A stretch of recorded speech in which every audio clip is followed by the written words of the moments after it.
All right, welcome back. No, I'm playing. He's like, damn. He's like, damn, I gotta sit down, my nigga. Oh, did you put the memory card in? Yours. Oh, okay. I was That's the black one. Oh, okay.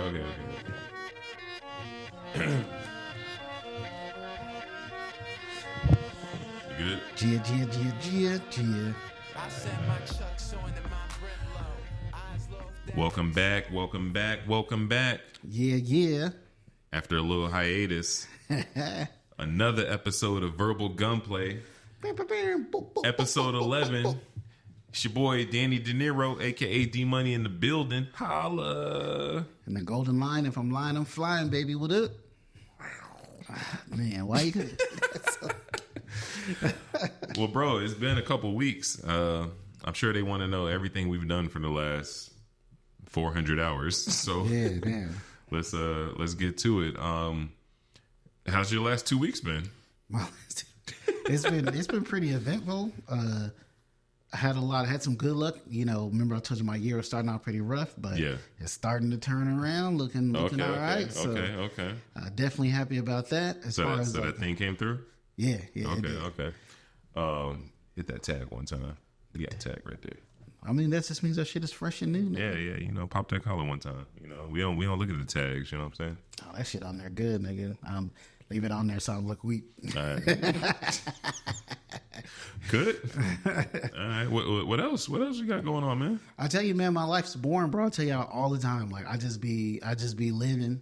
But you know what I have done, I guess, if there's been any leaps, is I've grown a new appreciation for you because I've been editing a lot of my YouTube videos for my own channel. Yeah. That shit, bro, after watching your own shit like 2-3 times over as you did looking at stuff, you were like, oh man. Right. And yeah, that should be like 2 hours. Once I be doing it's like 8 minutes. I'm that nigga now, huh? Now you're like, oh, all right, Danny, I see what you got going on. Yeah, like, okay. So just learning that kind of stuff, learning about audio and video, and like really trying to step our game up and how it could help us out here. Okay. Definitely feel good about our audio situation because no matter how much of studying I look into that, like our shit is pro. So yeah, that's good. Yeah, you know, y'all hear it. You know, the audio is very pro. You know, with that smooth sounds coming from DD. The quiet storm going on. That's really it, man. I've been spending a lot of time doing that and, you know, hanging out with how's the podcast going?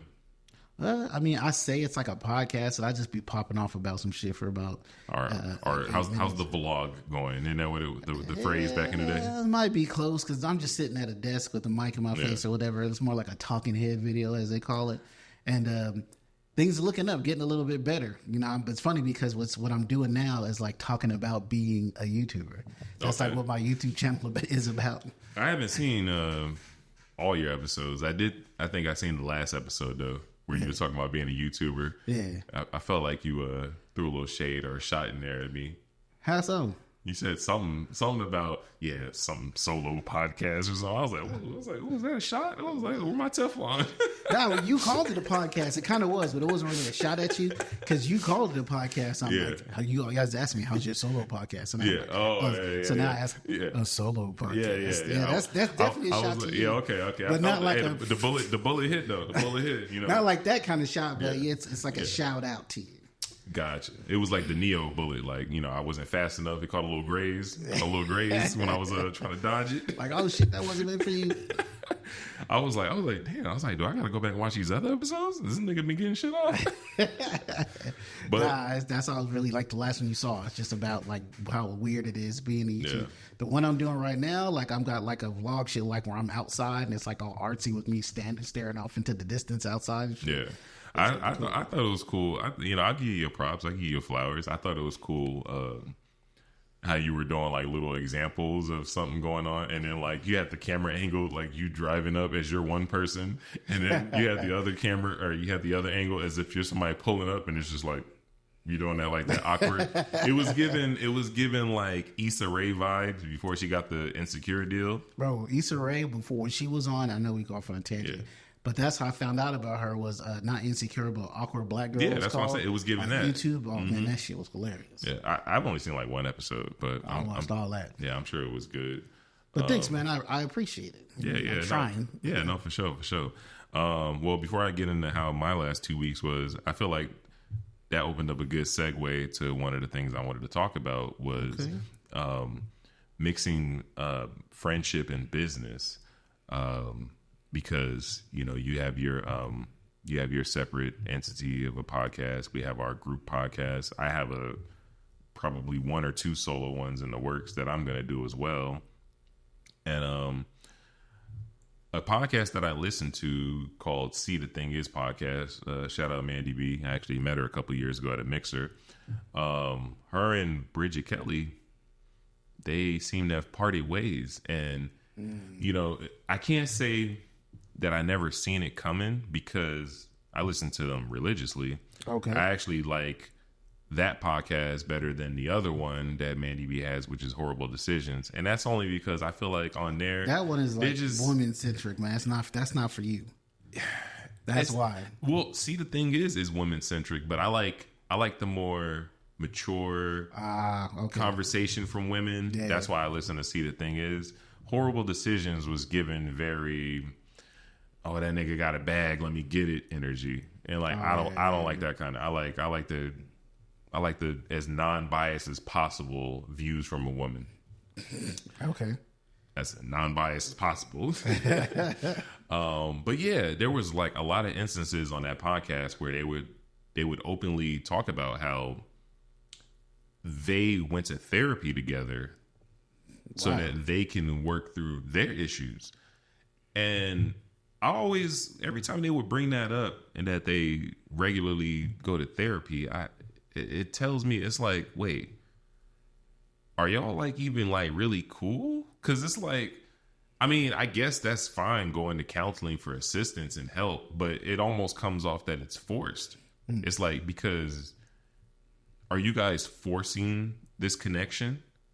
Because I feel like if you got to go to therapy just to keep you got to have a mediator to handle your friendship and your business. I see, because it feels weird to get a therapist for a friend, like a relationship, like with your wife or something like that. But a friends, if y'all like not friends, then just don't be friends, right? But I mean, the way they talk about it, they're like best of friends. Like they're always hanging out. They, I believe, they live very close to where one can look out the window and see the other one, like that close.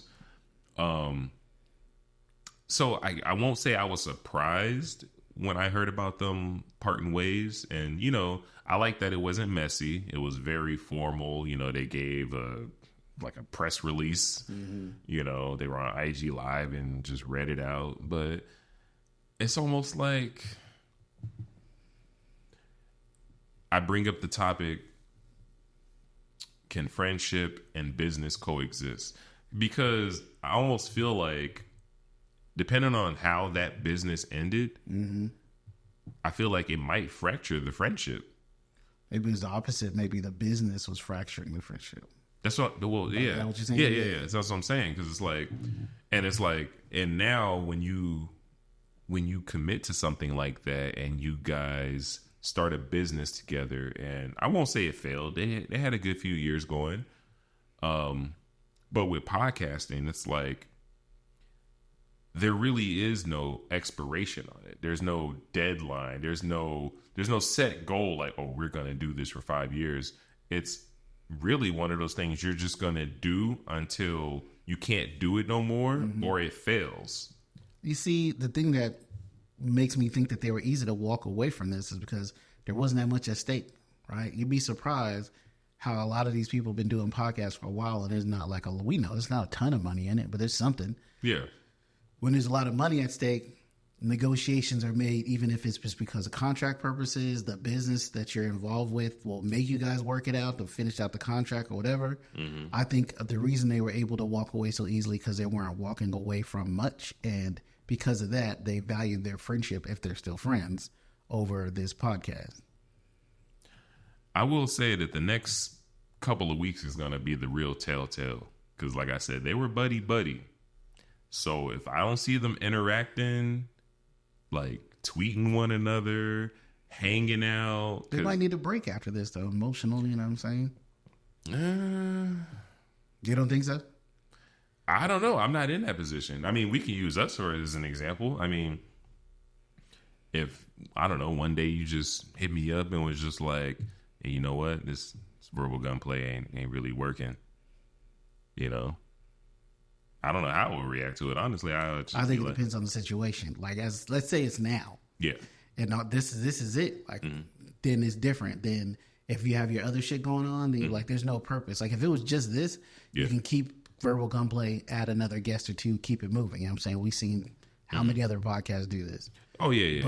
But if it's like you got other stuff going, like what we're talking about with Andrew Schultz and Charlamagne the God, they got other stuff going on. They probably would just let that go and just keep doing all the other stuff. So it comes something like that. Yeah, but I don't see either one of us doing something where we're so busy that we can't do this. Because it's not a whole lot of anything really. Like we meet up.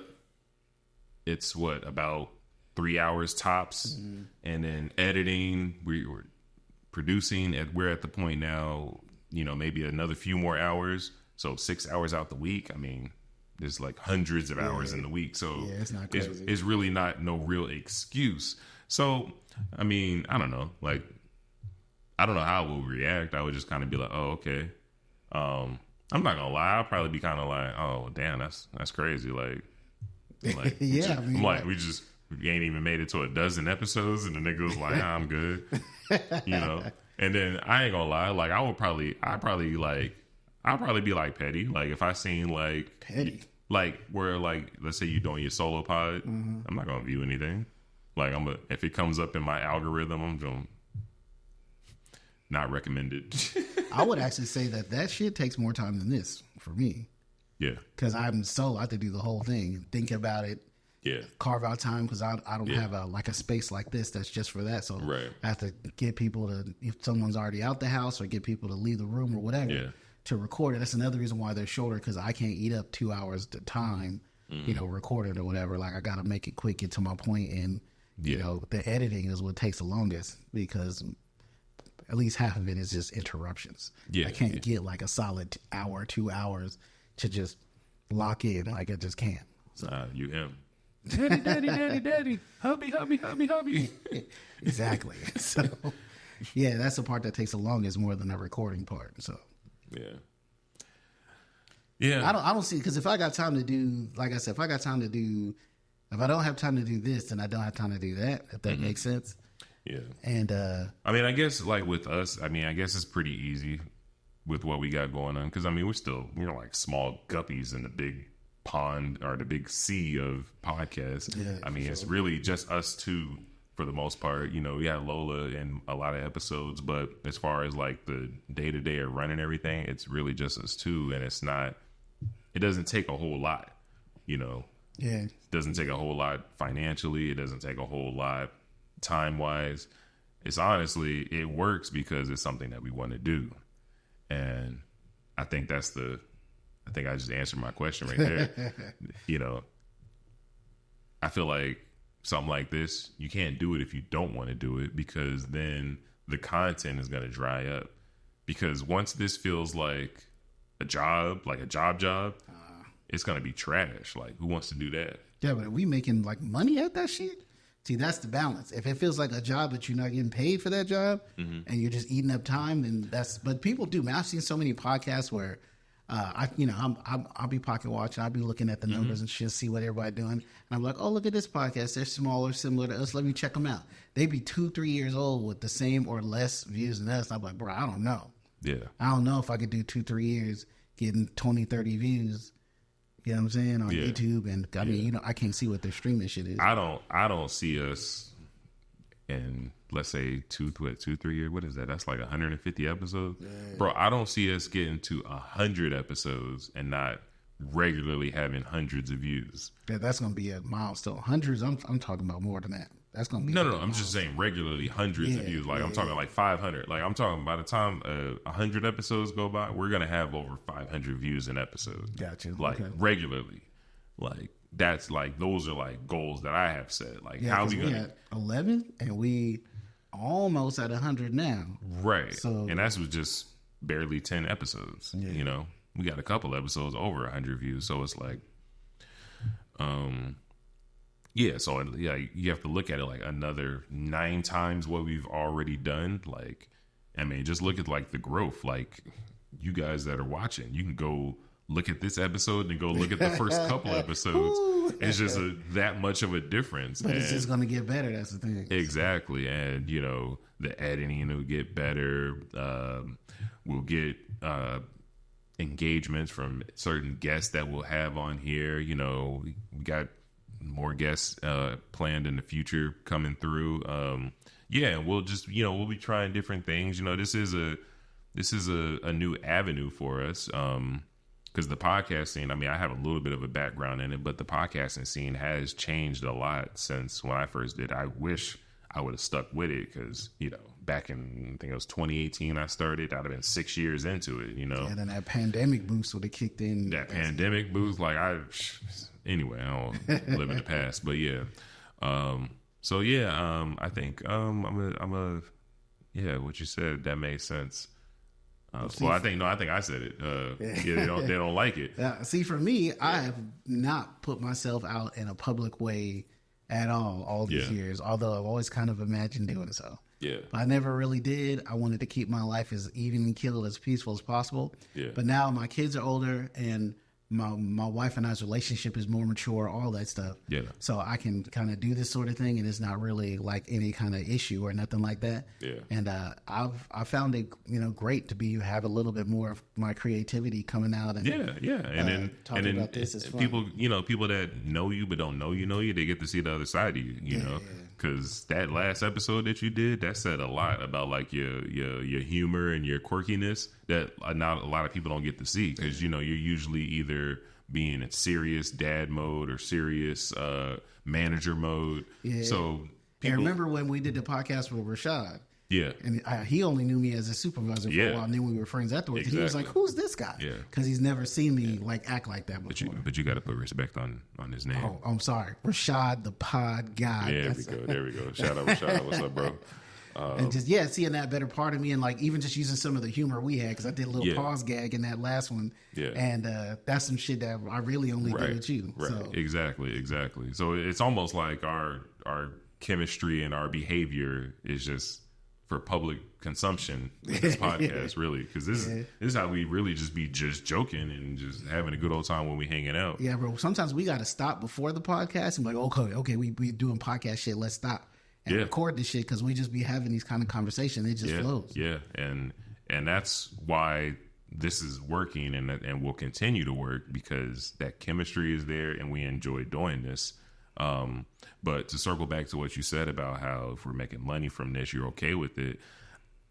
I can disagree with that for you, because you strike me as the type, once you get in a certain type of money, you're not going to just sit there. You're going to want to do more things. You're going to want to always be ever evolving. Mm-hmm. So if you eventually get your hands in the jar with something that takes up your time, but it's giving you all this crazy money, you're not going to want to take time out of your day to come pull up for this. I disagree. I mean, if that's the case, I'm gonna try to bring it with me if there's something like that. Like, okay, podcast ain't going, but let's say some crazy shit like a TV show or something. Okay. Well, then you got to come on the TV show with me.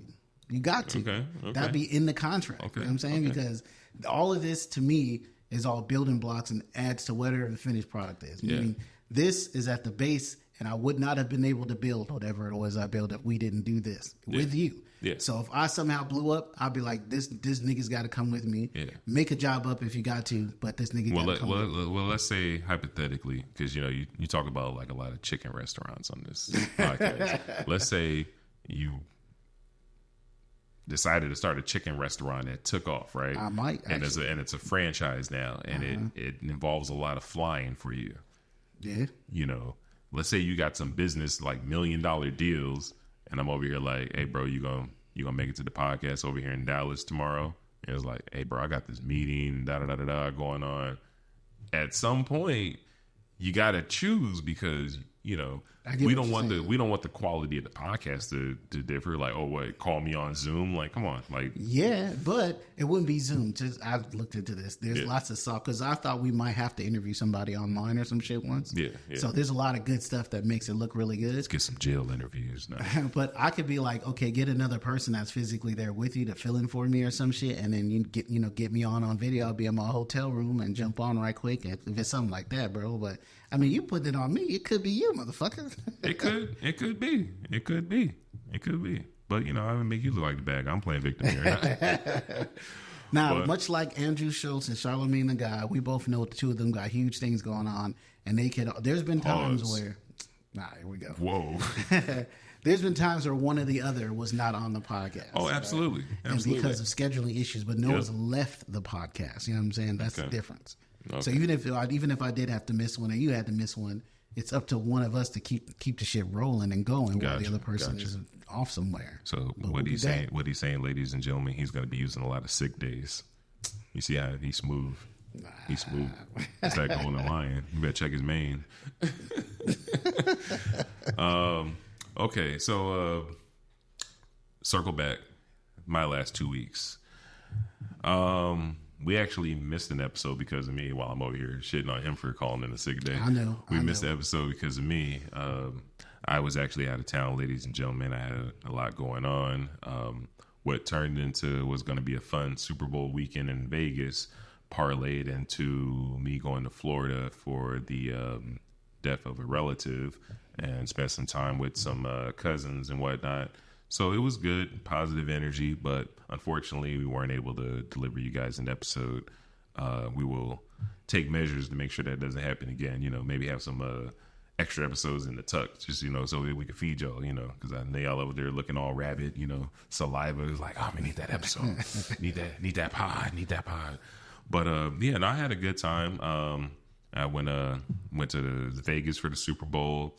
Then I flew over I did a day trip to Salt Lake City to go watch the Warriors play. That was fun. Went back to Vegas, and then from Vegas went to Orlando. Was out in Orlando for about 3-4 days. The first 2-3 days I was there, it was super sunny, and then towards that last day, the next few days was going to be rain. I said, time to get out of here, because last thing I want is to get stranded here and then miss another episode of Verbal Gunplay. Don't want us to be 3 weeks late. But I've had a good time. But yeah, I guess while I was in Orlando, I guess we can use this as a segue to talk about the All-Star Weekend. Where do I begin? Let me start with, I guess we'll go Friday to Sunday. Friday was the celebrity basketball game. Yeah. That was cool. I mean, that was what was to be expected. Celebrities out there just having fun, having a good old time, playing basketball, doing crazy shots, looking sloppy because they're not professional ballers. That was cool. I'm used to seeing that every year. The main entertainment is what goes on the sidelines when they're talking, making jokes and all that kind of stuff. Watching them play basketball is trash. It's like watching little kids play on the pickup court. It's nothing to really wow at.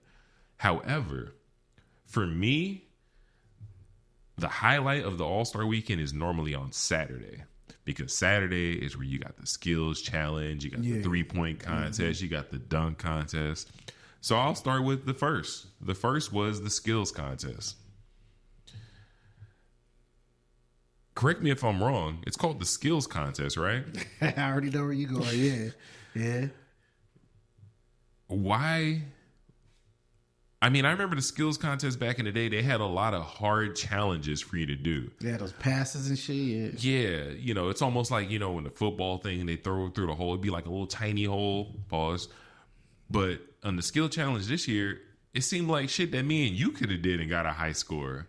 And I'm just sitting there thinking to myself, where's the skill involved with this? This is corny. Like, it didn't even look like it was even organized correctly. Like, players weren't following the proper guidelines. They were just, you're supposed to take one ball, then they started cheating, taking 2 balls. I'm just like, what is going on here? They're just having fun, let it go. Yeah, but it's like, it's a skills challenge. Yeah. Like, keep it what it is. It's a skills challenge. So I'm just going to give that a thumbs down. The skills challenge this year was trash.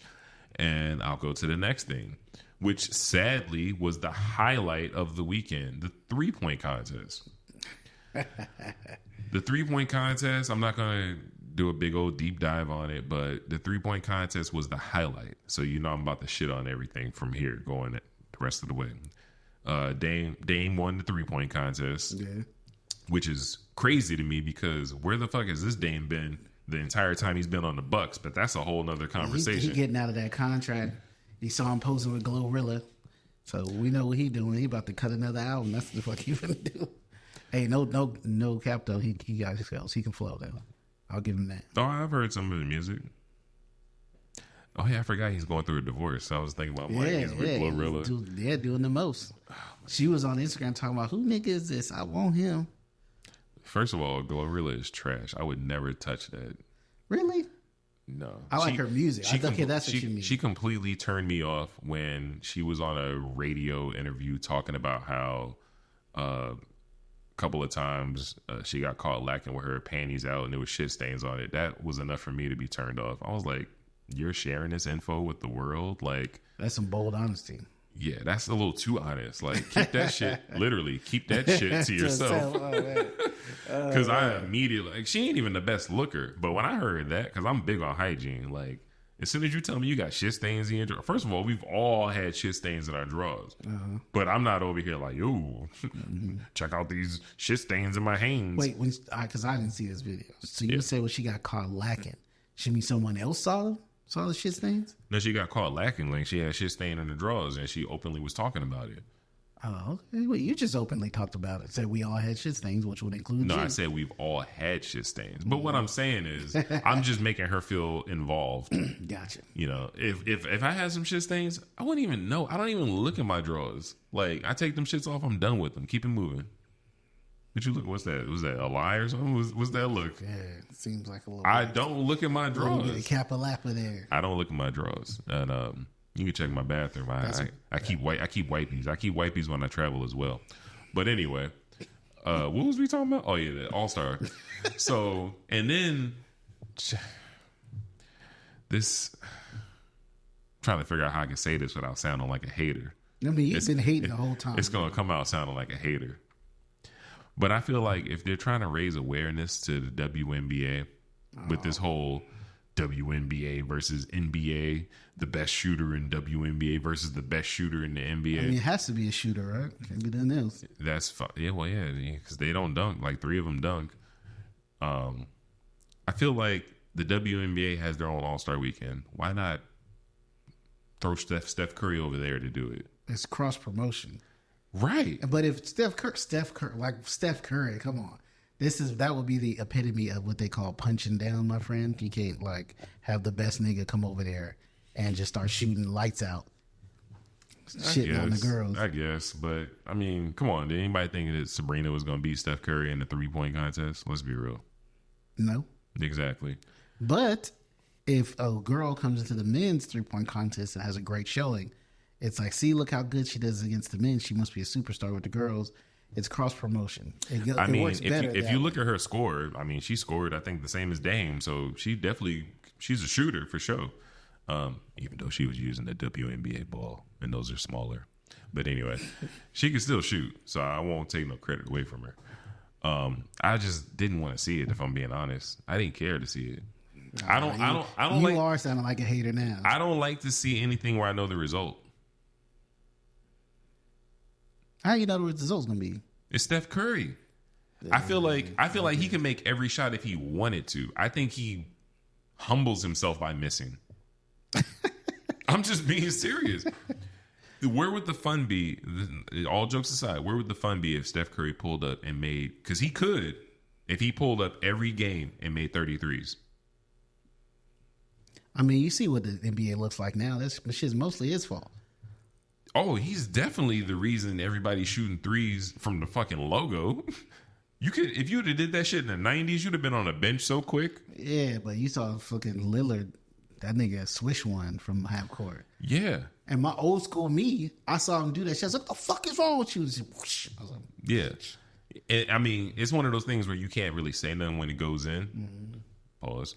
But he probably practiced that though. Oh, he for sure does. But see, that's another thing that's upsetting to me. The fact that they're making those shots tells me they're practicing.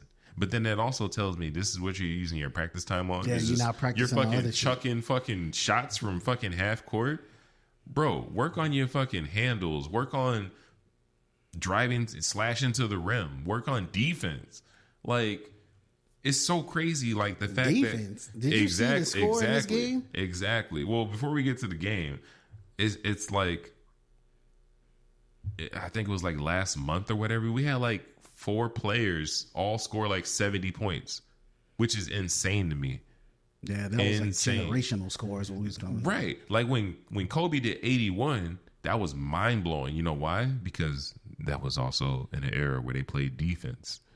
They kind of let them that game up to about 67, 68. They didn't let Kobe score 81. No, what I mean is they let him score that last 20, but the 60, 65 leading up to that was real score. I don't think so. No, because when he was going to, you know what, I'm thinking of a wrong game. It was one of his final games where he scored all them points, and they played him real soft because he was like retiring or whatever.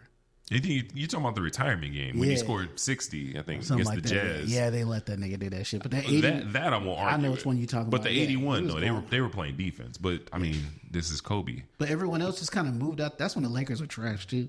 So yeah. Well, I mean, he had no choice but to score 81. He had like Kwame Brown on his team. Like, what are you gonna do? Come on, why you do that nigga like that, man? Dude, who? Like what? Kwame Brown. He trash. Okay. Oh, so if you playing NBA on your PS5 and you play like 2-on-2 street ball, you using Are you picking Kwame Brown? Exactly. Hell nah, you right. Okay. That nigga so trash. He ain't even on the bench. Like he in the stands. He's not even one of the backup. He in the stands. He the water boy. That's how trash he is. He ain't even a game announcer. So then that was the 3-point contest, and that was the Sabrina versus Steph. Now we go to the dunk contest.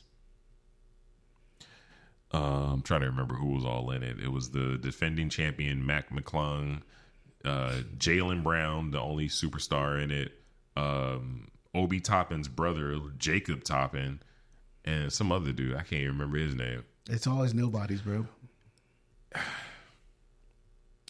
Okay, so here's my thing. Okay.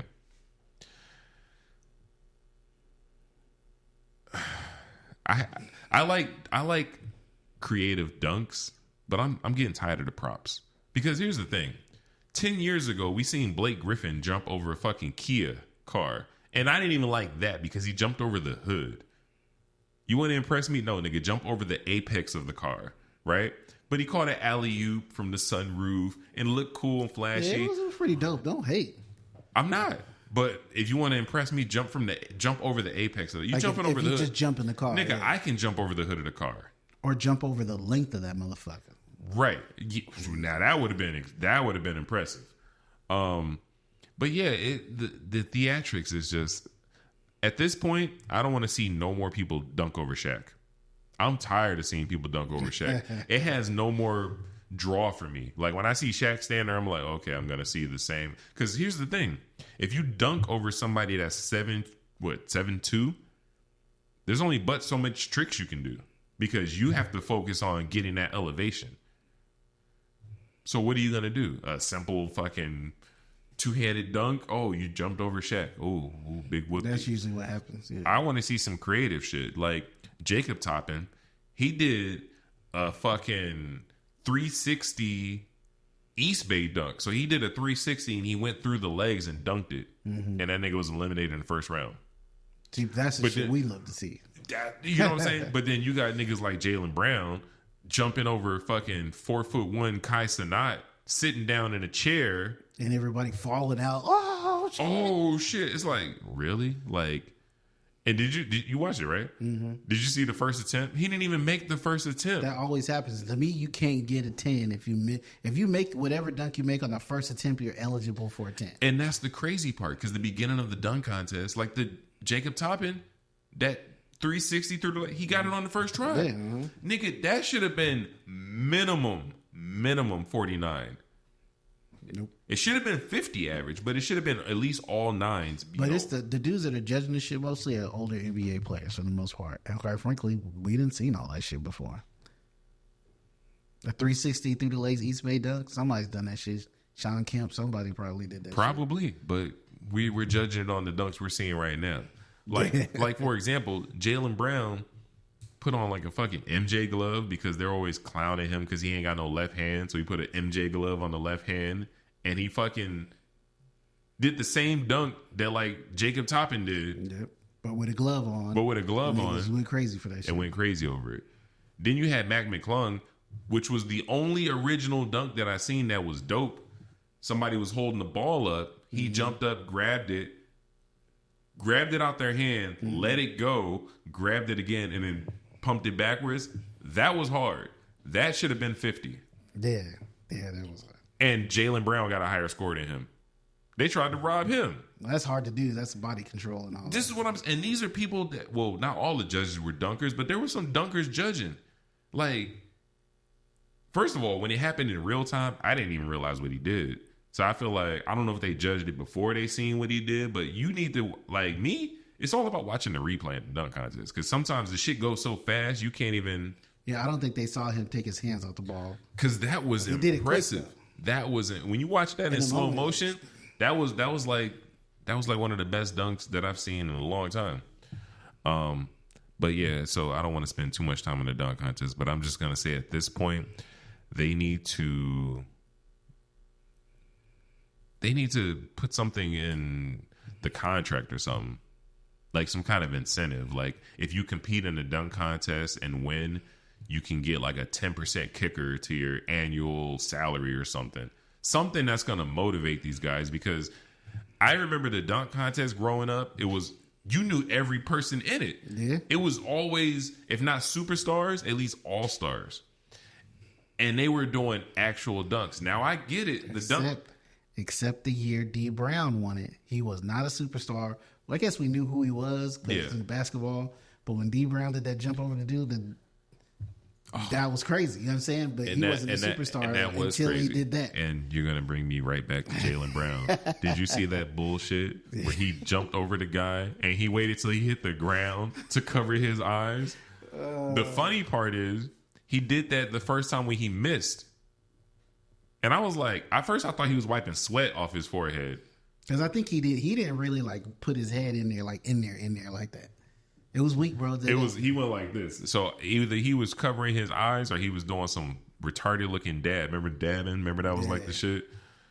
But yeah, when you brought up D Brown, it reminded me of that. Because I can't believe this nigga did the dunk, landed, and was like, nigga, you don't think we gonna watch the replay and see that you didn't even have your eyes covered? They probably didn't even really practice the shit leading up to it. It's just not the. And that's the thing. We always gonna complain. Everybody from those days is gonna look at the dunk contest now and be complaining about it. That it's just not like it used to be. No, I gotta beg to differ. Who?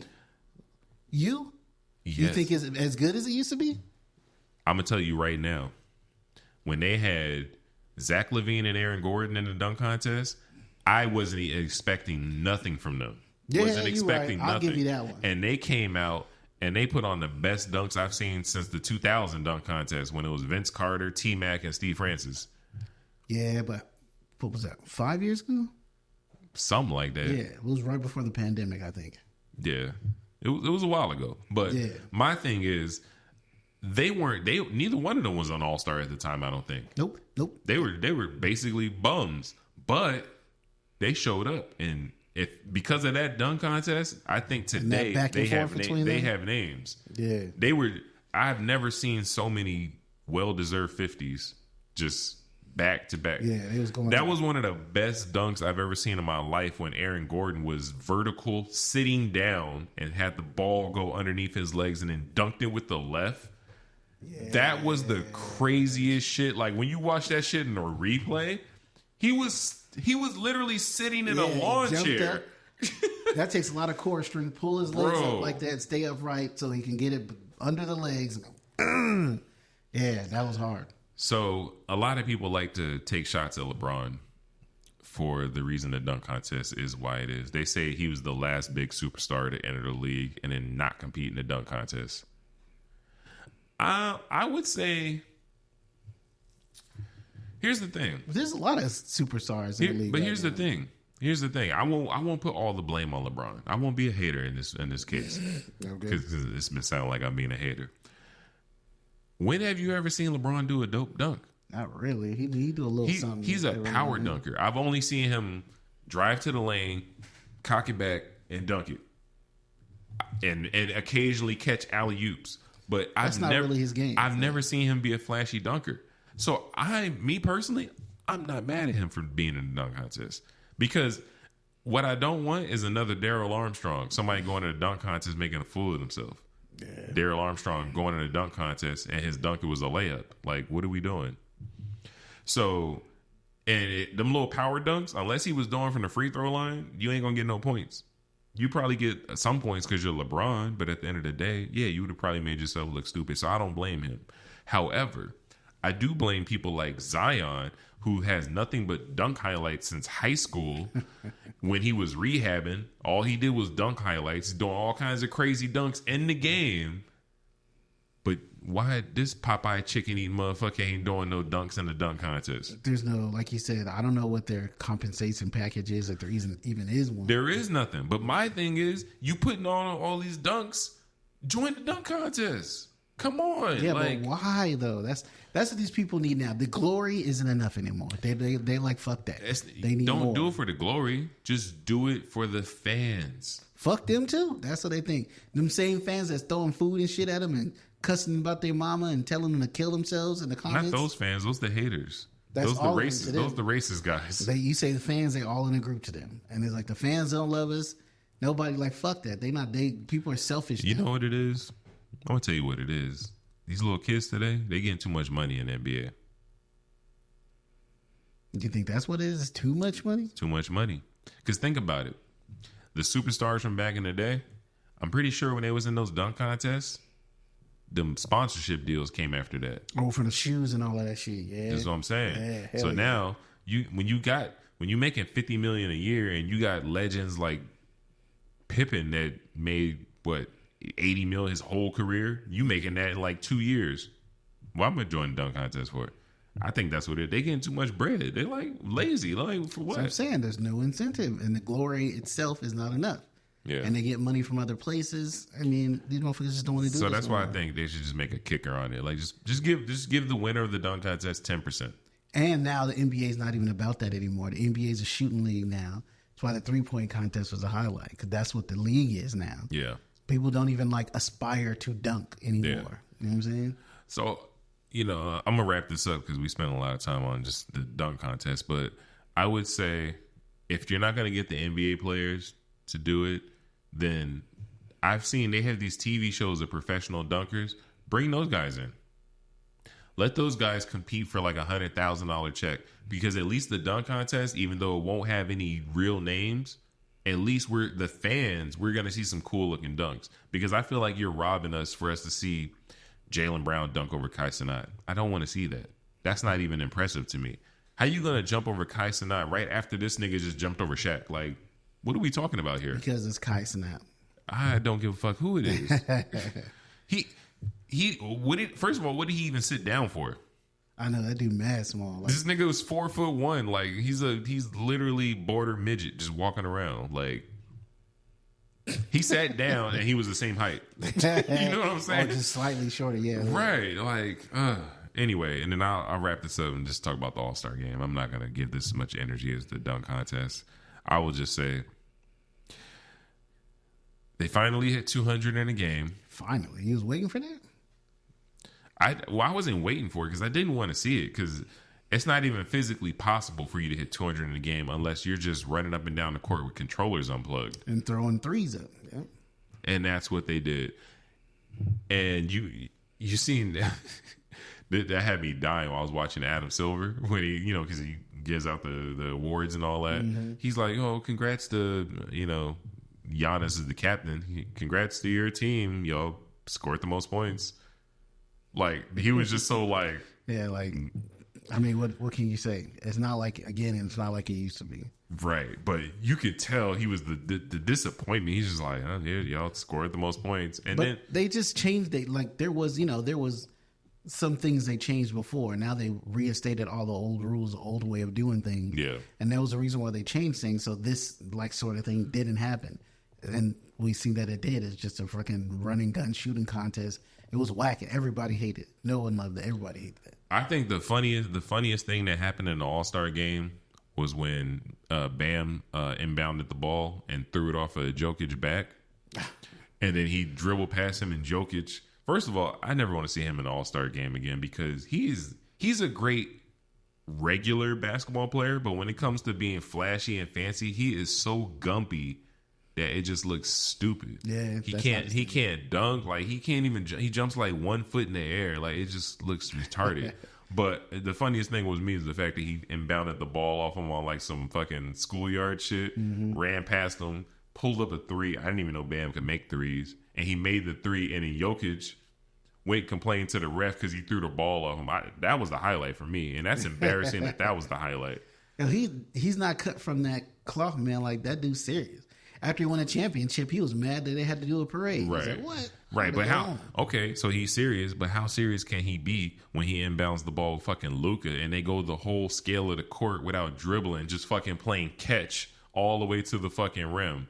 I couldn't believe what I was watching. Yeah, like, but you don't be kind of violated by hitting. But that, you know what I'm saying? Dude might not know about street ball or all that kind of shit. Yeah. So he probably went to the ref like, yo, man, that nigga hit me with the ball. Oh, he definitely don't know nothing about no street ball. But that shit was funny. It but, was.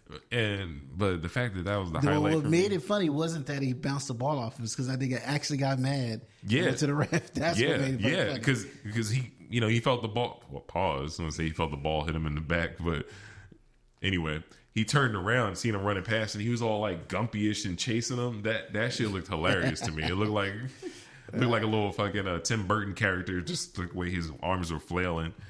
But yeah, man, like, I'm almost embarrassed for Kobe at this point. Rest in peace, because the All-Star award, the trophy, is named after him, and it's like none of these.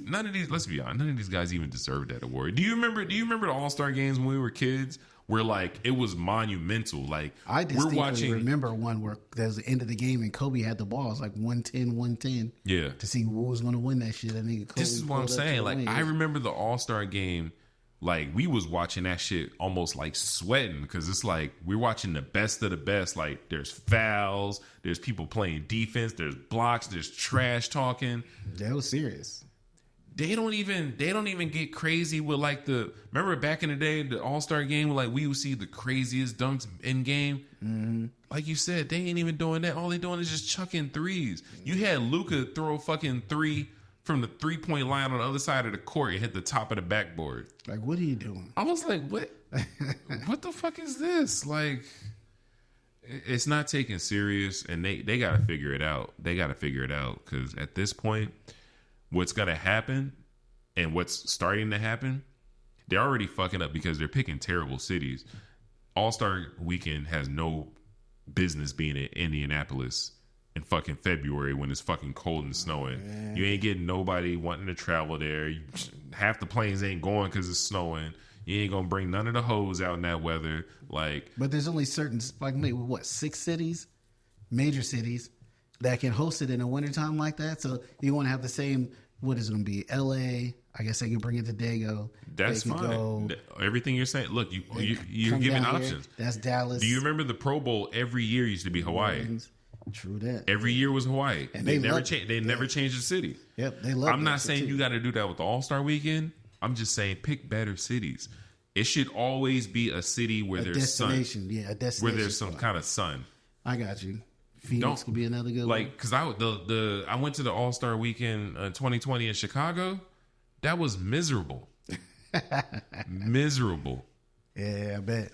Because it was cold as shit and it was fucking snow everywhere. Like, who wants to be in a city like that to have a good time for the weekend? The NBA is just not being smart. Like, we've come up with some good ideas to make the All-Star Weekend better, and other people have said it. Like, yo, have a one-on-one tournament. I know some of these niggas are scary, but just put the prizes up and see who signs up. Yeah. I really want to see a 3-on-3. A one-on-one would be dope. Yeah, one-on-one tournament. Kind of like how like wrestling used to do with King of the Ring. You do like the one-on-one fight and get to the end. Every time you win, you play the next person in the bracket, and to see who's the King of the Ring. They should do something like that, King of the Court. Yep, and that would be dope. You one-on-one against people. There could be some, no rules. Centers gets points, whatever. King of the Court, period. There's only one king, not the king of the position, king of the court. And you get out there and you play and you hoop one-on-one. But you know what's gonna happen? It's gonna be same just like the dunk contest.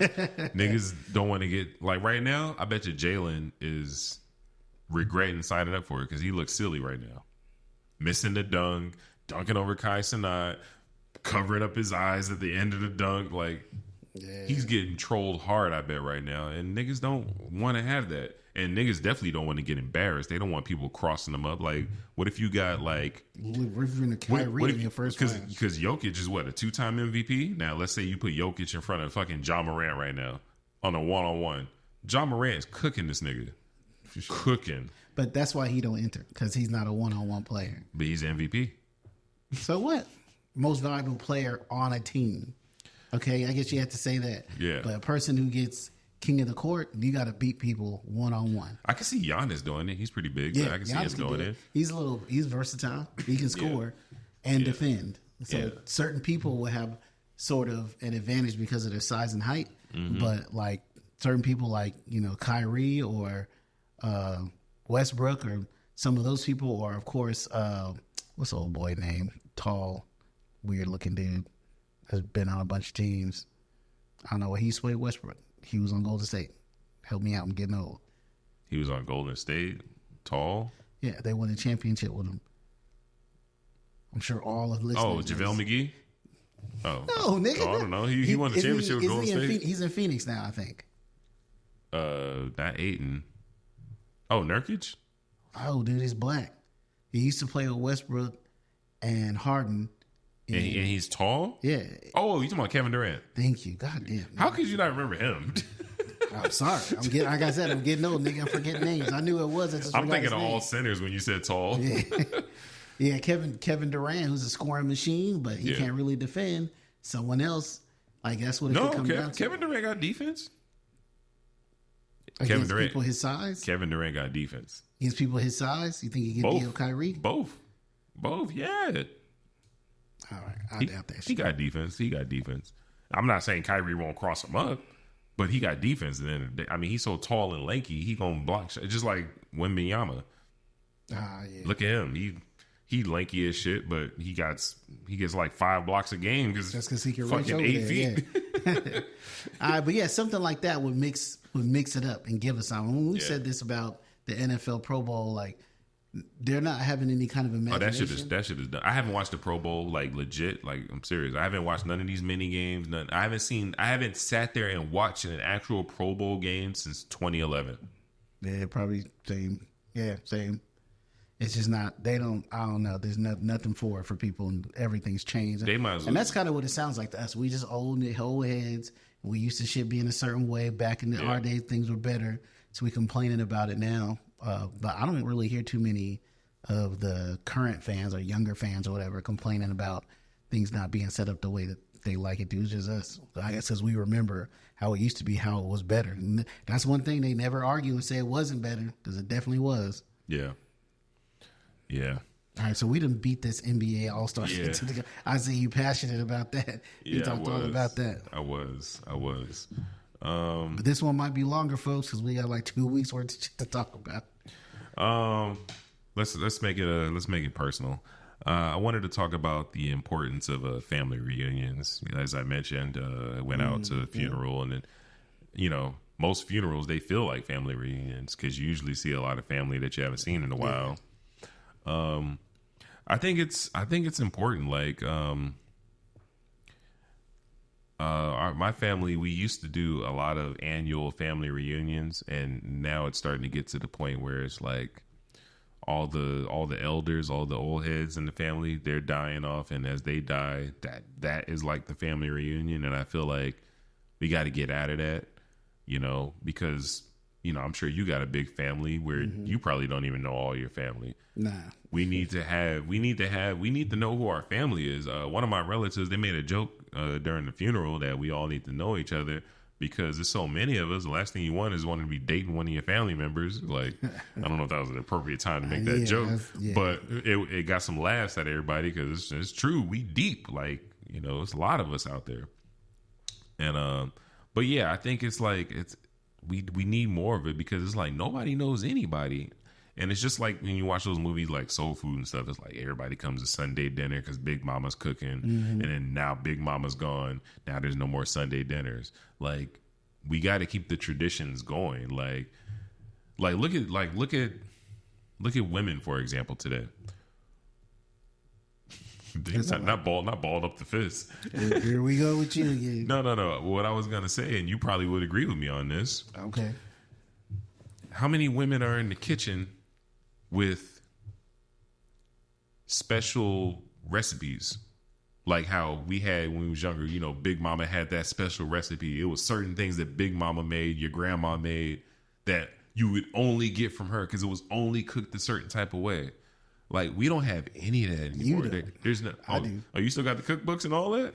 I don't got no cookbooks. I'm saying, like, there are people on my wife's side of the family. Yeah. On my side of the family, my brother, his wife, she does it up whenever we go over there and and do something, and then her mom and aunties and my wife's got special recipes and things she specializes in. I have shit I specialize in as far as my barbecue and grilling and all that shit. Okay. Her mom and her sisters, like, we still have that because I'm married, so I built in families and stuff, bro. Like, if you was married like me, then there'd be a whole nother side of people that you would have regular contact with that you maybe you would have that. Maybe not, because not everybody's together like that.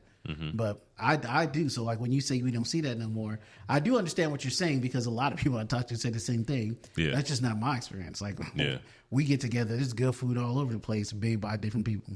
Right. But do you think that your kids are in position to carry that on? Yes. I said that with a question mark because I haven't taught either of my sons to grill or smoke anything.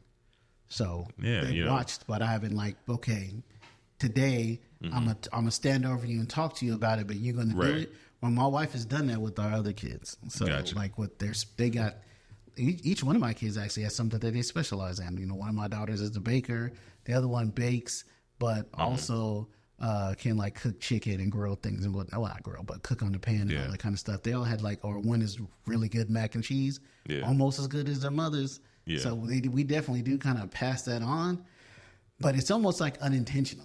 Yeah. Or maybe it seems that way for me, and my wife has been a lot more intentional about it. But I don't know, this generation of kids, they are not doing the same thing that we are. So I don't know that they'll have that family to even pass that stuff down to. Like I said, my oldest son is the only one who's even married, but he don't have no kids, and they, God knows that they'll even have any. Well, they'll probably will, but they enjoy being just a couple for a couple of years. Where we coming up, you get married, have kids pretty quickly. Like, that's why most of the time you run into people dating in their 40s or whatever. When someone says, "I want somebody without kids," it's like a ridiculous statement at that point, right?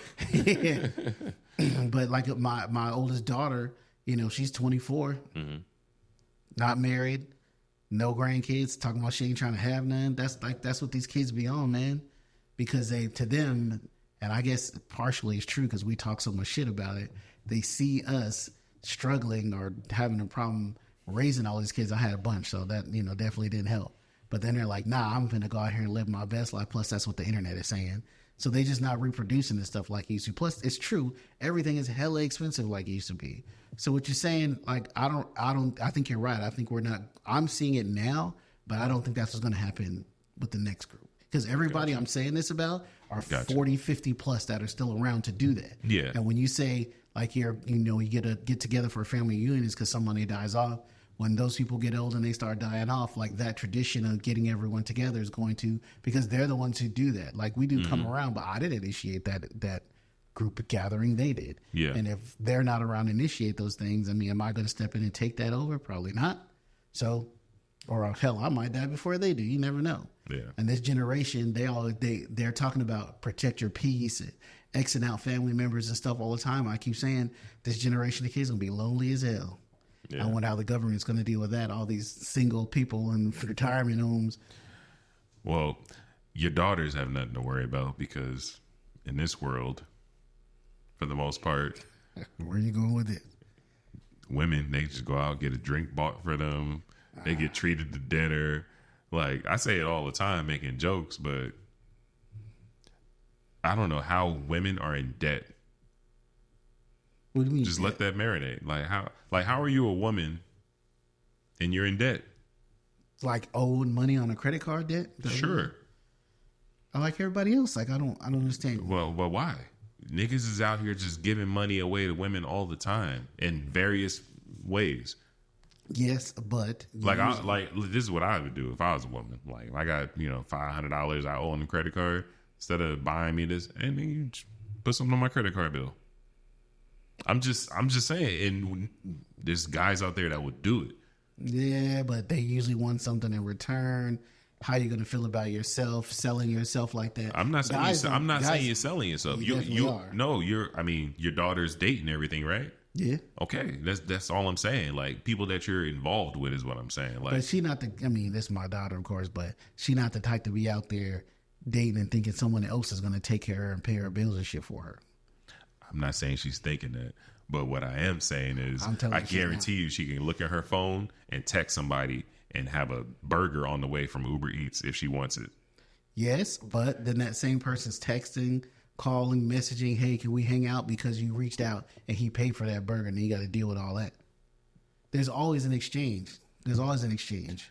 Even women can text the dude and they can flat out say, look, I want this, and don't message me afterwards. And there are still niggas that are dumb enough to do that shit. Not that many. But they exist. Not enough to It's much easier to find than the other way around. It seems that way from the other side because we have zero of that, right? We are not able to reach out to anybody and help us out with a goddamn thing. But there is always an exchange. And Come on now. You talking to Mr. Float Out. No, get out of here. But there is an exchange. There's a reason you got float out. And when you wasn't putting out, there was a problem. Now, wasn't there? Absolutely, but I'm saying that's like a float out. And that's what I'm saying. There's a cost, there's a reason for all that stuff. And women are aware of this. Yeah. So a lot of times they just don't want to deal because they know one way or another they're gonna have to deal with something for getting money. And some women don't have a problem with spending time with a dude or whatever to get money. For sure. So it's true they do have that ability. Yeah. But it's not a free. There's the repercussions for everything that you do. We'll agree to disagree. What was the thing I wanted to talk about?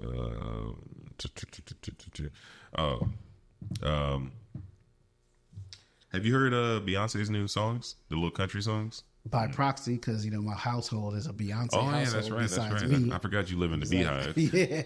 So are they line dancing over there in your crib? Nah, I mean, if you hear that stuff, it's just them watching on TikTok or something as people doing it or talking about haters saying Beyonce stay away from country music. But yeah. I was surprised because I didn't know that she was into country music like that. But I'm just like, get your money. She is from Houston.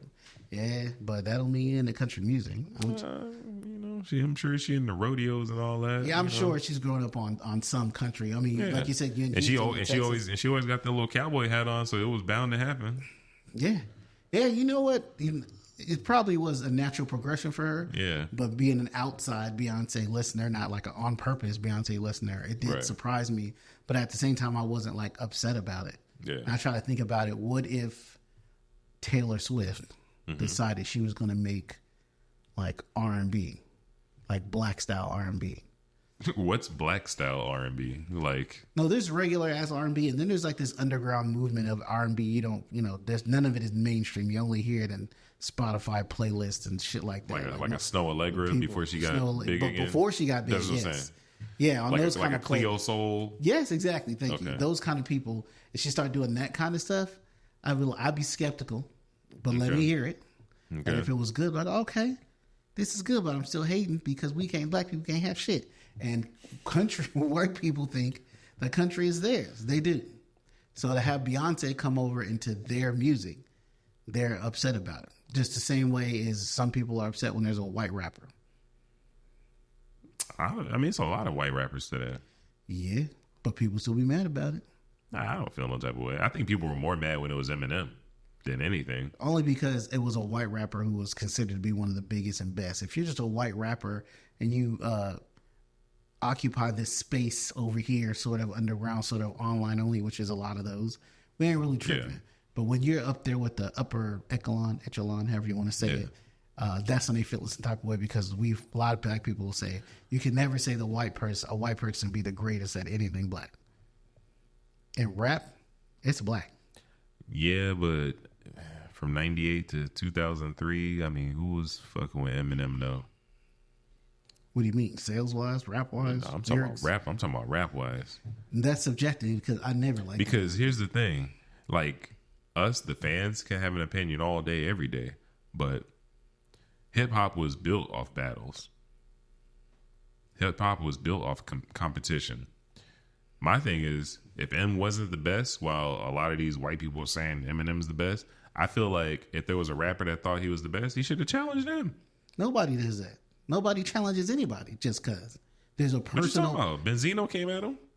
There's a personal beef involved. You don't just walk up and be like, "Oh, you're the best." Like, this is like a jailhouse. "Oh, you're the biggest guy. Let me just punch you in the face." That's also a fallacy. Nobody does that. No one's just going to walk up to the best rapper or anybody perceived to be the rapper with no personal issue with them and just say, "I'm finna battle you." That only happens in the battle rap circuits. No. You don't remember when Kendrick Lamar sent the world in a tizzy with that Control remix? Yeah, that wasn't a battle request. He just made some comments in a rap. That's what I'm saying. Why can people do that with M? That's all I'm saying. And even that really wasn't put a bullet on the name. But that really wasn't a diss. That nigga was just saying, "I'm the best, and pardon me, but I'm just trying to make sure none of your fans even heard it." It's like saying, "I'm trying to do so good, y'all niggas fall off." Mm-hmm. He not saying, "You suck, I'm coming for your head." Right. You a terrible rapper. That's what I'm just talking about. Competition. That's all I'm saying. Like, rap today is almost like the NBA today. Everybody's all buddy. Let's be on the same team. Because most of these rappers is in it. Again, man, this generation of people are in it for the success, the money, the clout. It's not the glory. Yeah. So back then, it was as big, being considered to be a great rapper, period, as much money and famous success you had. Yeah. Now they don't give a fuck how they're perceived as far as they are lyrically. Are they successful in selling records? That's what counts. Yeah. And they can best do that by synergizing their popularities together and rapping on each other's shit. That's what matters. That's what matters. If they cared about competition and who really was the best, they do, but it's like on the low, only on some insecurity type shit. Somebody else is getting off where you want to be or whatever, and you kind of talking shit under your breath, but you're not going to really come at them about it. Yeah. That's why everyone always rapping and saying nothing. Don't ever call anybody out. We always got to guess on who they talking about. It's weak. That's true. That is true. I still stand by what I said, though. I don't think anybody was fucking with Eminem in 5 years. If you were an Eminem fan, yeah. But I tell everybody, I never liked his music. But I also can acknowledge that he was a great musician and rapper. I can give him that. But I never liked any of it, and I don't think I ever purposefully listened to an Eminem album. Yeah, I mean, in my opinion, he's fell off. You know, he was dope. Unfortunately, when he was on the drugs and everything, because now he then got sober, and now he's just he's just being a little too lyrical now. Lyrical miracle. Oh God, yeah, he's rapping like Logic and shit now. What was the topic? We was talking about Beyonce and country music, and then talking about people getting into racism. Then we went into because like I said, because country music people, they consider their music to be their music, white music, and to have Beyonce come into it, is what is pissing them off. Right. Like I was saying, like Taylor Swift is the closest thing on that side. She's country, pop, or whatever. Mm-hmm. And if she started doing R&B music, we're not gonna say rap because we already know no one's gonna tolerate that. But if she started doing like R&B, something like that's why I said Taylor Swift did do rap. What? Just rapping. Rapping is not rapping. Like fucking Rodney Dangerfield rap. Did that make him a fucking rapper, nigga? No, I'm saying she did a rap song. She did that. She actually did an Eminem cover. That's what I'm saying. Like, because you have rapped doesn't make you a rapper. Gotcha. Oh, hey, you need to tell some of these niggas that thinking they rappers. Shit. Well, while we talking about the girls, I wanted to bring up this topic. I labeled it called Mean Girls in Groups. So a mean girl, I don't know if you remember the movie back in the early 2000s with Lindsay Lohan and what was that other girl's name? Rachel McAdams, I think. I think her name was Regina in the movie. But mean girls activity are girls who are usually the popular one in the group and seems to be friends with everybody, always smiling. However, behind closed doors, they're the biggest shit talkers. They hate everybody. They're so emotional. And I bring this topic up because I know a few people like this, and I'm not gonna lie to you. I'm here for the tea. Like, I put the batteries in their back. Like, word, yeah, that girl ain't shit, man. I feel you on that. Like, damn, to get them talking. You get them talking, man. Because I look. It's just like why the Shade Room is popular. We just love to see the mess. Like, I don't like to be involved with the mess, but you want to hear. But I got popcorn all day. Yeah. I got popcorn all day. But I mean, I know you haven't been in many circles like that in a while. But do you recall any of that kind of behavior in high school and high school, real life, workplaces, all that shit, man. It's always like that. Yeah. Or it's an elite group, or maybe one and she got a bunch of followers or whatever, and they always act like they're the sweetest thing in certain circles, but they talk a lot of shit behind people's back, sabotaging, making moves, all kinds of shit. Yeah. Do you think? I don't even think there's such thing as like mean guys. Yeah. There is? But they don't men and women don't act the same when it comes to this, but niggas definitely do manipulating and be saying shit. Yeah. They just kind of do it. We just call it hating.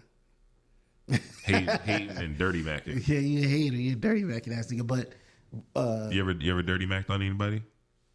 Nah, I've never needed to do that. Oh. I mean, you don't need to do it. It's just sometimes you could just do it. So dirty macking is talking shit about it. I would call it dirty macking if you're talking shit about somebody in an effort to get the girl. Like you downplaying this other dude so she fucks with you. Well, dirty macking could also be you could downplay a dude to say he don't get none, and that's not what you having intentions to getting any. It's not dirty macking because that is dirty macking. There's no mac in that. Well, I mean, but that's the term for it. If you stopping a nigga from getting some pussy, that's dirty macking. Nah, only if you're trying to get that pussy instead. That's dirty macking. Nah. If you just somebody asks you a question, what you thinking about that nigga? At the end of the day, you're a guy though. And if the pussy's there, you can get it. I mean, if you can get it, you're gonna want it.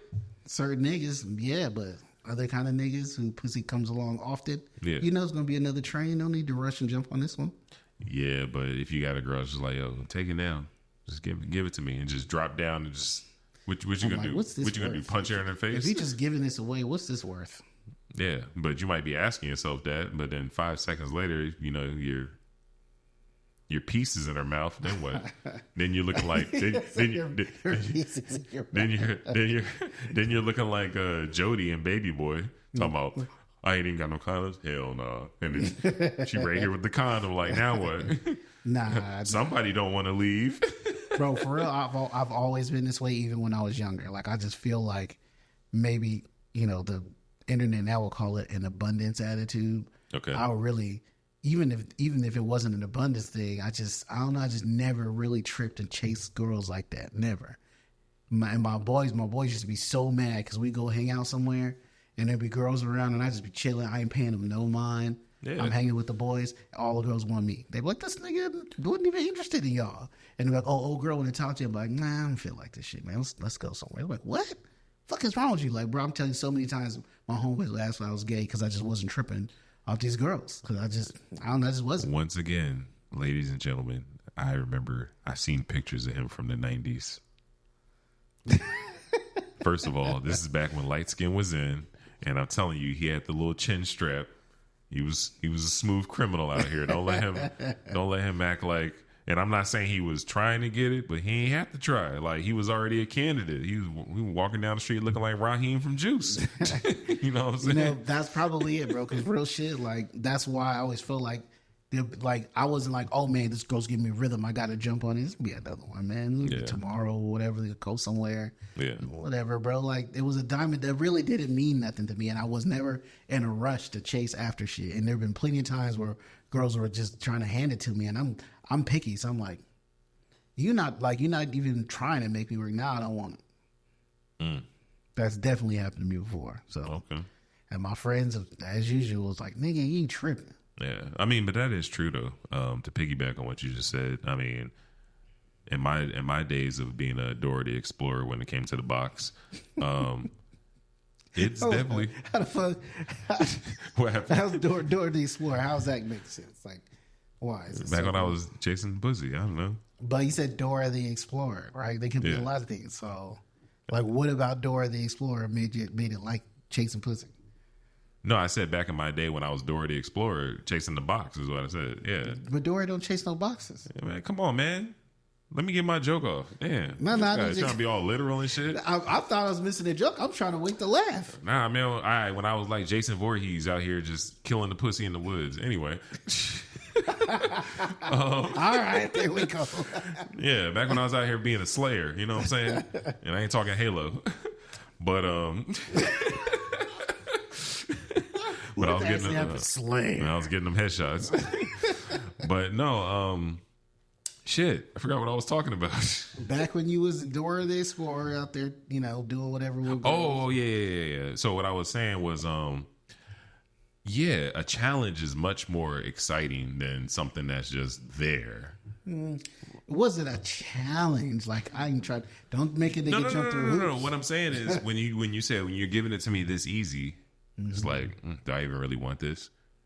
It was like Tupac said, that shit resonated with me. Yeah. Hate to sound sleazy, but tease me. I don't want to get to that easy. Right.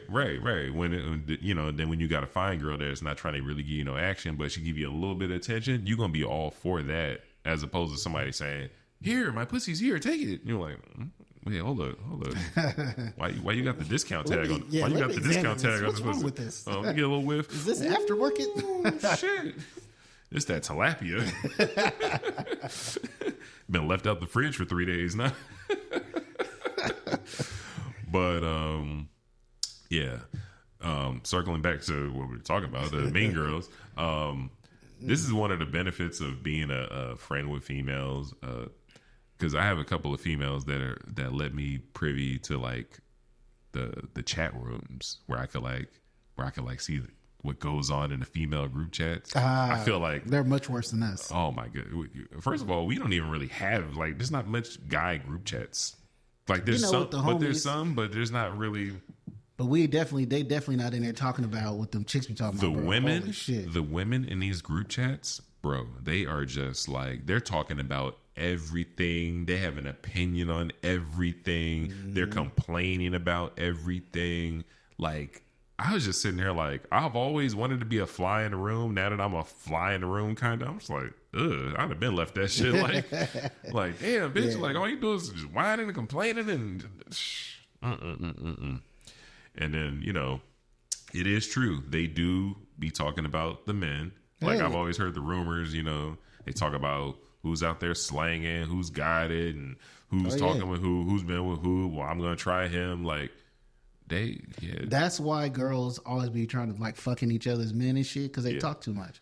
Dudes usually don't do that. Not that it don't happen. It definitely fucking happens. But not like it does for girls because they be giving out too information. Bro, dudes don't come around talking to girl, oh man, the pussy is so good, all the titties is some bleeding from the back and she did this to me, she did. Nah, we don't. We just say we hit it and it was good. Or you might throw in she's a throat goat. Why you lying? You might throw in she a throat goat or something like that, but you ain't going into details. I'm snitching. Your wife used to tell me all that good stuff. He was like, yeah, she was doing this and that. I'm just playing. I'm playing. I was like, nigga, what you talking about? If she's listening, I just wanted to make her heart drop for a second. Yeah, I feel you on that. Like I've had friends. Well, apparently you said it. I've had friends actually succeed and sleeping with something that I like. But I've actually had friends trying to fuck actual girlfriends of mine and do dirty macking and all that. And this is without me even. I don't be talking about oh yeah, that shit was good. Like I don't think I've done that since I was a kid. And when I did that, I was talking about the kissing was good because I was a virgin. Like, I'm like, oh yeah, she know how to kiss. You know, I'm sounding like a little square. Like, oh yeah, she used the tongue and it was, you know, like a helicopter. You know, just Wow. like, you know. But that was when I was a kid. As I became an adult and lost my virginity and everything, I ain't never talked about like, oh yeah, that pussy was wet or this was this or she was wop, pop, pop, pop. I wasn't talking about none of that because one, I'm not even a run tell that kind of guy. Like I just keep it to myself, you know. And I mean, I keep it to myself, but you know, I like they got to record that thing. You know what I'm saying? You know, I'm trying to get guys don't talk that detailed sexually. Period. Yeah, and they're not finna get into this detailed description of what happened with the girl and what she did. It's all generalized. We'll just say the pussy was good, her head was fire, and that's it. We're not going into positions. The only thing we really talk about with girls when we complaining, if we doing anything, like how she might be tripping about something, or how we'll tell that story. We have disagreements and stuff like that. That's what we talking about. And even then, we kind of keep it mild. Like we not going into super duper details. Not like them. Yeah, them. Oh God, they go into crazy details, and then you wonder why your friend looks at you crazy because it's like you talked all this shit about this nigga, but you still there, like. So that's why it's good to just keep that shit to yourself. So they never will. Yeah. Well, I'm just glad you know off that market now. I'm like you know I'm out here in these streets just chilling now, doing me. Or you can assume that all of her friends know everything about you, where your birthmark is, nigga, where you like to be touched. Well, you know, I don't think so because nigga, please. Well, no, and this is only because in the past, you know, she's overshared, and she didn't like when her friends would throw certain things in her face. So now she doesn't overshare. Like she does like bare minimum kind of stuff. Oversharing is different than what they call oversharing. This is true too. This is true too. Yeah. Yeah, I mean, look how long I know you. I don't know any kind of skills your wife got. You ain't ever shared none of that with me. Nope. Niggas don't. But when these cameras go off, he gonna tell it all. Nah. He gonna let me see the best of Golden Lion Volume 3.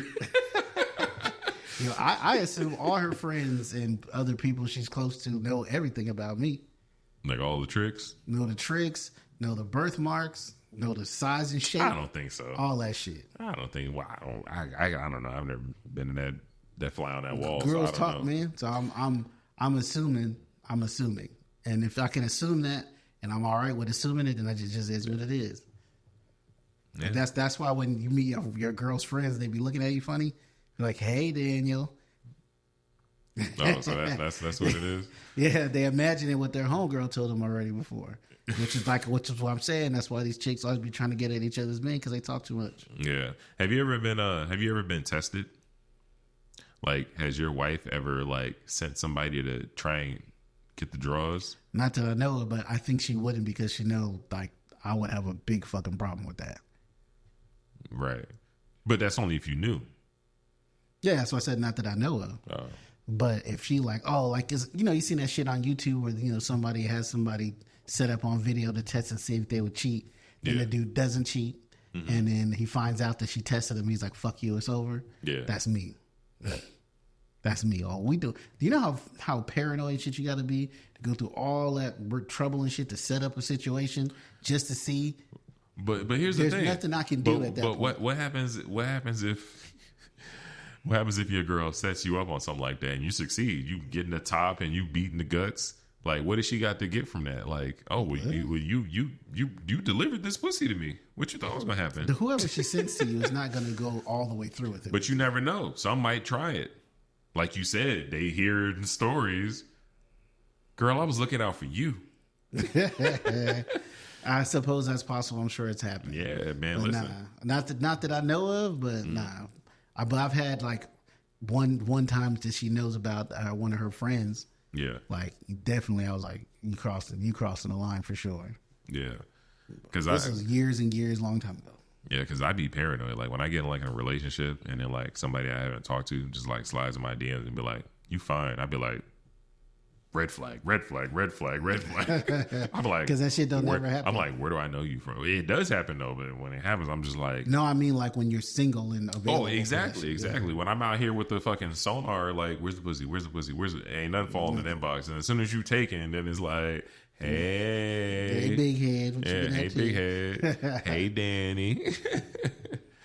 Yeah. So, all right. Well, I don't really have much else to say.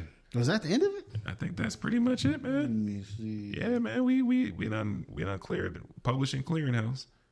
Did you talk about this? Nah, you didn't get this last one. Which one? The Danny's pet peeves. Oh, you gonna skip that one? Yeah, I'll save that for next week because I want to be able to talk about my pet peeves in a way where I'm not incriminating myself to somebody that might be watching. Well, what about what we were talking about earlier when we were talking about before the podcast started about supporting business? Supporting business? Like when you have a family member or a friend. Oh, yeah. I mean, how would we even label this one? Just call it supporting each other. And this one came up, I'm going to say, because a mutual friend or person of ours that we both know. Yeah, you can talk about it. They ain't going to hear this. No, he might. They won't make it this far in the episode. Okay. Get the dirt off at the end. Well, it's his brother. Damn! Oh, you put a bullet on the name. God damn. Put up something like, why is it okay to ask for support, but you won't give support? And I mean, it's a weird open-ended question, but I think it stems from when you have something moving, right? Like I think this person in particular manages talent and has people do shows and come out and do music and whatnot. And you wonder why people don't come out or won't come out to support, right? And I always say, only people that could have even a partial obligation to support you are people that are directly close to you, like maybe a direct sibling, a parent. Somebody like that is going to support just because they're that close to you, they love. Everyone else, you shouldn't really expect anything out of that person to support whatever you got going on. When I had my repair shop before I got it open, well, nobody really talking about it. No one really wanted to help out, nothing. Me and my wife grinded, got this mug open, and then people started coming around asking questions, wanting to know how I did it, wanting to come in and use the services. I wasn't mad that people weren't coming to me to get their phone fixed because I know if your phone ain't broken, I mean, what the hell am I supposed to do for you? You know what I'm saying? Right. And when their phone was broken, they know a guy, and they would come to me. Of course, they would expect a discount or some shit, but I didn't really have a problem with that either because I would hook people up because, like, why come to a friend who do something if they can't help you out? You just go to a stranger if it's going to be all of that. But I just never understood when people say, hey, man, I hate when you should support my business. I was telling him, I had a friend who opened up a business where he was making tailored suits, and he kept bugging me all the time to support his business. I'm like, bro, I don't need a suit. Like, what are you expecting to do? Go buy a suit just cuz and just have that shit in the closet? Spend $100 just to support you, bro? I'd rather just give you $50 and be done with it. You know what I'm saying? And doing all that. But I never understood the whole support me just cuz kind of thing. My wife had a friend who owned a tea shop, but it's on the other side of town, hella far away. We still went to patronize, what I like to call it, that business. But because it was so far, I think we only made it up there like twice. You know what I'm saying? Yeah, am I supposed to drive an hour across town every day, every other day, just to support your tea business? Like, you need a plan on your business being successful the normal way, and anything you get from friends and family is just icing on the cake, I guess, is extra. Yeah. I mean, and then when you have like little quirks, because you're doing things like managing and throwing little events and parties and things of that nature, you have to realize in the black community, we don't respect the black community like we do the white community. For example, when the white community has something going on and we're involved or we're interested, we'll just pay full price, whatever it is, and we'll just pull up. But when it's something with the blacks, we always look for a discount. We always look for the hookup. It's sad. It's unfortunate. But you have to know your playing field. So with that being said, if you're doing something and you're trying to get people involved, you got to give something to get them involved, to get their interest. Like, for example, like throwing an event, trying to get people to come show out some things. Hey, man, pull up. Here's a ticket half off, or here's some drink tickets or whatever. You come show up. You gotta do more for the black community, from the black community, because that's just what it's always been. That's what we've been groomed into. It's just like that's only you can deal with your friends or something, bro. If you're it's like it's just like when you're at the barbershop and you got the bootleg movies. Mm-hmm. That's essentially a hookup. It's the movie, right? You want to watch the movie? You was paying like $2. Whereas, but you got no problem paying the white man to go see the movie for $25, right? You don't say nothing. You don't go to the movie theater. Setup, bro. I know, but at the end of the day, it's always some sort of hookup. It's always something cheaper. You don't go to none of these. What's one of these expensive restaurants? Ruth Chris. Okay, is it black owned? Nope. But you go there, you spend all this money. You got no problem. You don't go in there looking with Groupons or anything. You go in there and pay full price every time. But if there is a high-end steak place that's black owned, I'm not going to do that either. Yeah, but there ain't. You know why? Because it wouldn't get off the fucking ground because all the homies would be like, let me get that filet mignon, get the Salisbury price. Also, as we talked about on our other business thing, we're talking about black business. Black business people also do business in a different, often less professional way. So that steak place wouldn't be a Ruth Chris classy place. It would have a fucking DJ in there and a little mini dance floor, and they'd be playing, twerk music every now and then. It turns to a nightclub at night. You know what I'm saying? They have get-togethers. They do fucking brunch and all that bullshit. Yeah. That attracts a certain kind of crowd. And that's what attracts us. They got to do that. They got to have the fucking brunch. They got to have the fucking hookah. They got to have all the shit that the niggas want. Yeah. Because that's what it takes to get us in the building, Got to have the fucking grass background so they can take their fucking photos to put on fucking social media. With the little hold-up Instagram frame. You see what I'm saying? Like, and I use myself as an example, back when I used to think I was like the greatest rapper ever and I was trash, but I used to get so mad when I tell people, listen to this, buy this, come out to my show this, and, all this kind of stuff. And that's probably similar to, what that individual is going through. But it's at the end of the day, it's like, if you're not showing up for somebody how you want them to show up for you, you have no right to feel any type of way about it. I mean, that's just the reality of it. I can't. If you're not showing up for someone else the way. So in other words, if I'm not showing up for you how I'm expecting you to show up for me, what am I getting mad about? You see what I'm saying? Like, I'm getting mad because I got this going on in my life and nobody wants to be a part of it. But what am I doing to be a part of that person's life? That's a good point. So if you're not doing that, you got no reason to get upset. Well, I told this individual in a message, I was like, yo, the way you're thinking about things is transactional, meaning don't do things for people with the expectation of getting something back. Do something because that's what you want to do. Don't worry about whether or not someone else is going to support you back. His response was, a canned internet response about, not wanting to pour into people that don't pour into me. But any container you pour into does not pour back into you. It's a container. It's supposed to contain what the fuck you poured into it. Yeah. So if you're using that analogy, the only way that does is if you pick it up and pour it back into yourself. Yeah. The container does not pour back into you. He proved your point. He basically gave an example of transactional relationship. Yeah, exactly, right? But when you have transactional relationship, that's what's happening. You're always going to be disappointed because the other person may not be on the same wavelength or thinking of this reciprocal thing. Mm-hmm. It's not like where you're a business and a customer walks in, there's an expectation of what that transaction is going to be. I'm going to give you this. I'm going to get this. This is agreed. No one's upset unless I give you this and I don't get this. That's when I'm upset. But that's only because it is agreed upon already that there's a transaction that's supposed to happen. Yeah. Friendships, they don't communicate that way. You don't walk up to a person and say, hey, you come to my show and I'm going to do this. And then we shake hands on it. Mm-hmm. And then when the other person doesn't fulfill their side of the agreement, then you have an argument. But they're not doing that. You're having a show, hey man, come out to this thing, and people give their words, yeah man, I'll come out for sure. And then time comes and they can't find a babysitter. They've been working all week. They just tired. They don't feel like going. They got a date. Everyone's got their own shit going on in their lives. And it's not as important to them as it is to you. And you just got to run your business, and the people who come will come or they won't come. And we're both like that. Don't hold a grudge because someone didn't come patronize your business or whatever when you had it going on. Like there's been plenty of people when I had my shop or family members that didn't want no parts in helping me out, hooking my shit up or whatever. And then once I had it going, they all wanted me to basically give a seminar on how I set it up and give pointers and all that. And I gave it to them.